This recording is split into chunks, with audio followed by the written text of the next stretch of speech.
صرف جو ہے پبلکسٹی چاہتے ہیں اور چاہتے ہیں کہ ہم فیمس ہو جائیں، مشہور ہو جائیں، اور کسی کے کہنے پر، دیکھو اشارے میں بات کر رہا ہوں، سمجھدار ہے، سمجھے، کچھ باتیں جو ہے کھل کر نہیں کی جاتی، کسی کے کہنے کے اوپر یہ اس طریقے سے باتیں کرتے ہیں اور یہ سوچتے ہیں کہ پھر ہمیں ان لوگوں کا ساتھ مل جائے مسلمان کے علاوہ کام، کہ دیکھو ایک مسلمان ہو کر بھی اس طریقے سے باتیں کرتا تھا، آپ آ جاؤ بھائی ہمارے پاس، اور اس کی طرف لوگ متوجہ ہو اور لوگ اسے جو عزت دے، اسے عہدہ دے، اسے کرسی دے، اس کا احترام کرے، تو یہ چیز ہوتی ہے۔ اب کیا ہے معلوم ہے آپ کو، فیمس اور مشہور ہونے کے لیے بہت آسان کام ہے کہ کسی بھی دھارمک جو چیز ہے، خاص طور پر مسلمانوں کے لیے جو اللہ نے قرآن کریم کو نازل فرمایا، جو عظیم الشان کتاب ہے، اس پر نعوذ باللہ تھوڑا سا کیچڑ اچھال دو، تھوڑا سا کہہ دو، آپ مشہور ہو جاؤ۔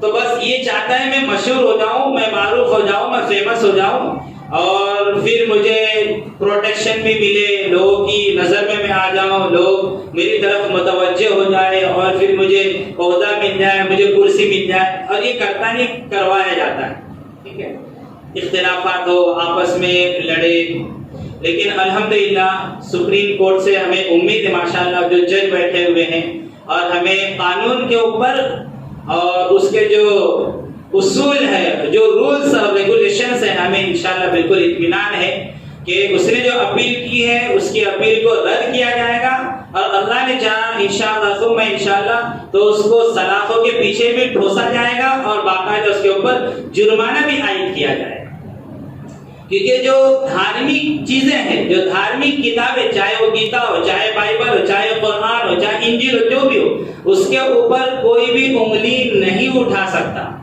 کیونکہ آج اس کم وقت نے قرآن کے اوپر انگلی اٹھائے نعوذ باللہ، کل ہو سکتا ہے گیتا کے اوپر انگلی اٹھائے، ہو سکتا ہے کہ بائبل پر انگلی اٹھائے کہ بھئی اس کے اندر ایسا ہے، الٹا سیدھا ہے، اور لوگوں کو اس کے اندر لڑایا جاتا ہے نعوذ باللہ، اس طریقے سے۔ تو کوئی بھی مذہب، کوئی بھی ریلیجیس اس بات کا حکم نہیں دیتا کہ آپس میں لڑے، آپس میں اختلافات پیدا ہو، آپس میں بغض نفرت رکھے، آپس میں عداوت رکھے، اور ایک دوسرے کو قتل کرے، کوئی بھی ایسا دھرم مذہب اجازت نہیں دیتا۔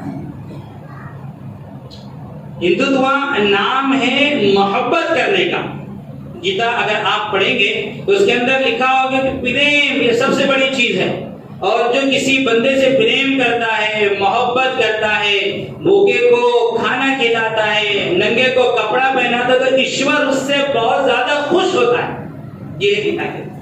اسلام نام کس چیز کا ہے؟ اسی نام کا ہے، اندھے کو راستہ بتانا، ننگے کو کپڑے دینا، بھوکے کو کھانا کھلانا، تو یہ اسلام کی تعلیم ہے۔ بائبل میں کیا ہے؟ اس میں بھی یہی چیز ہے، تھوڑے الفاظ کے رد و بدل کے ساتھ، الفاظ کی تبدیلی کے ساتھ۔ تو میرے پیارے، جب ایسے حالات آئے نا تو ہم کو کیا کرنا ہے؟ ہم کو بس خاموشی اختیار کرنا ہے، بس خاموشی اختیار کرنا ہے، کیونکہ یہ لوگ چاہتے ہیں کہ مسلمان جنون کے اندر اور مسلمان اپنے ہوش کھو بیٹھے اور کوئی الٹا سیدھا قدم اٹھائے، اور پھر اس کے بعد ہم ان کے اوپر کارروائی کریں۔ تو ایسے فتنے تو آئیں گے، آپ دیکھو گے داڑھی والے بھی ہوں گے، ٹوپی والے بھی ہوں گے، اللہ حفاظت فرمائے ہم سب کی۔ ہاں، وہ اسلام کے خلاف، قرآن کے خلاف کبھی آپ کو نیوز میں نظر آئیں گے، اور کبھی بڑی بڑی پارٹیوں کے اندر نظر، تو گھبرانا نہیں، گھبرانا نہیں۔ یریدون ان یطفئوا نور اللہ بافواہہم واللہ متم نورہ ولو کرہ الکافرون۔ اللہ رب العالمین چاہتے کہ اس دین کو سارے دینوں کے اوپر غالب کرے، اور کچھ وہ لوگ ہیں جو چاہتے ہیں کہ دین مٹ جائے، دین ختم ہو جائے، واللہ متم نورہ ولو کرہ الکافرون، لیکن اللہ رب العالمین اپنے دین کو سارے دینوں کے اوپر، سارے مذہب کے اوپر غالب کر رہے ہیں۔ اب یہ بات الگ ہے، اللہ ہمیں اس کا ذریعہ بنائے۔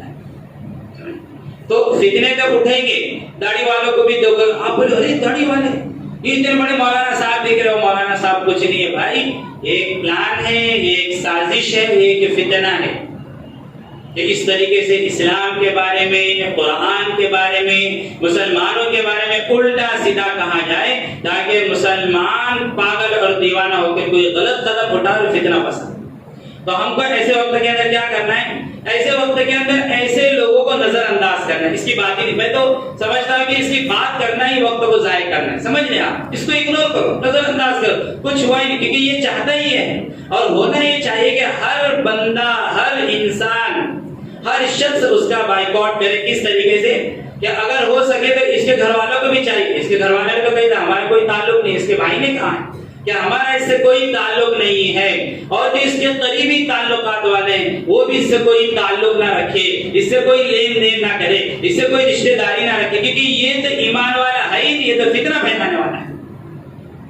کوئی تعلق ہی نہ رکھے, اتنا پریشان ہو جائے, اتنا پریشان ہو جائے کہ یہاں تک کہ اس کے بچے بھی اسے قبول نہ کرے کہ تو اللہ کے کلام کے بارے میں اس طریقے سے گندی زبان کا استعمال کرتا ہے, تیرے پاس تو اسلام نام کی کوئی چیز نہیں, تو بیوی بھی اس سے دور ہو, بچے بھی دور ہو, یہاں تک کہ سارے رشتہ دار دور ہو, اور وہ در در کی ٹھوکریں کھائے, وہ زندگی کے لیے ترسے, وہ زندگی مانگے, اور زندگی ہونے کے باوجود بھی اس کو زندگی میسر نہ ہو, اور سکون کی سانس میسر نہ ہو, اور ایسے ہی وہ سڑ کر کے بنے, اور وہ مرے گا. جس نے اللہ کے کلام پر اور اسلام پر اور دین پر انگلی اٹھائی ہے, سمجھو اس کی شامت آئی ہے, وہ تو اللہ نپٹ لے گا, کیونکہ اللہ خود فرما رہے ہیں اِنَّا نَحْنُ نَزَّلْنَا الذِّكْرَ وَإِنَّا لَهُ لَحَافِظُونَ. ہم نے قرآن کریم کو اتارا ہے اور ہم ہی اس کی حفاظت کرنے والے ہیں. اللہ حفاظت. تو ہمیں ایسے لوگوں کو نظر انداز کرنا ہے, ان کی طرف بالکل توجہ نہیں دینا.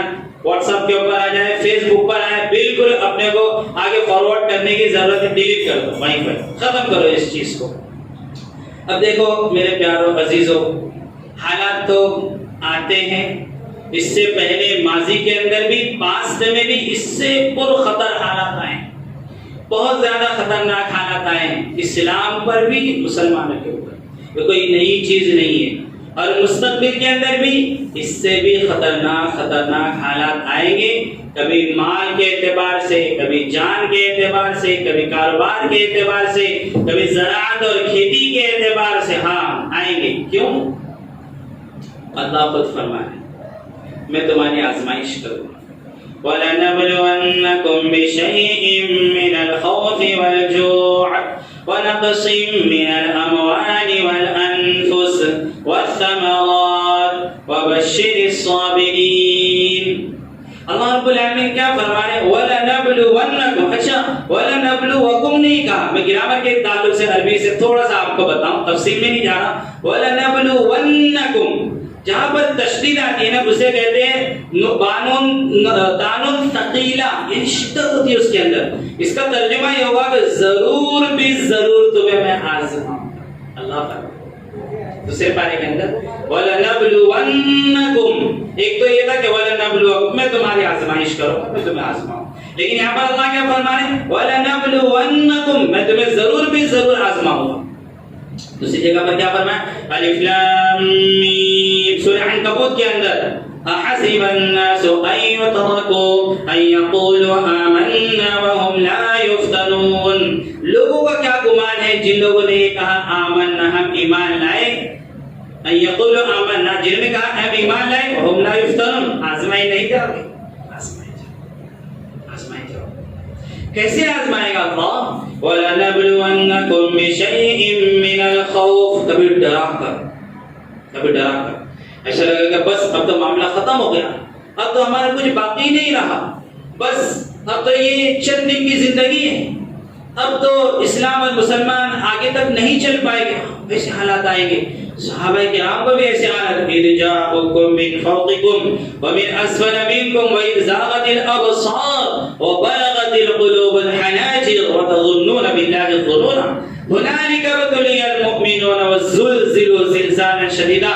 اللہ فرما رہے ہیں, اللہ فرما رہے ہیں احزاب کے اندر, اللہ فرما رہے ہیں وَزُلْزِلُوا هُنَالِكَ ابْتُلِيَ الْمُؤْمِنُونَ, ایمان والوں کو یعنی صحابہ کرام کو آزمایا گیا. وَزُلْزِلُوا زِلْزَالًا شَدِيدًا, اللہ فرما رہے ہیں زبردست طریقے سے ہم نے آزمائش کی, زبردست طریقے سے. یہاں تک کہ صحابہ کرام یہ کہنے کہ متی نصر اللہ, طرح طرح کے خیالات آنے لگے. ایسا نہیں کہ ہم ختم ہو جائیں گے, ایسا تو نہیں کہ ہم سارے کے سارے قتل کر دیے, کیونکہ مسلمانوں کے علاوہ جو دشمنان اسلام اور مسلمان کے دشمن ہیں انہوں نے ایک بار بھی حملہ کر دیا. اور ایسے خوف زدہ صحابہ تو طاقت و قوت کے اعتبار سے، استقامت کے اعتبار سے پہاڑ تھے، ان کے ایمان میں نعوذ باللہ کوئی شک کیا جا سکتا ہے؟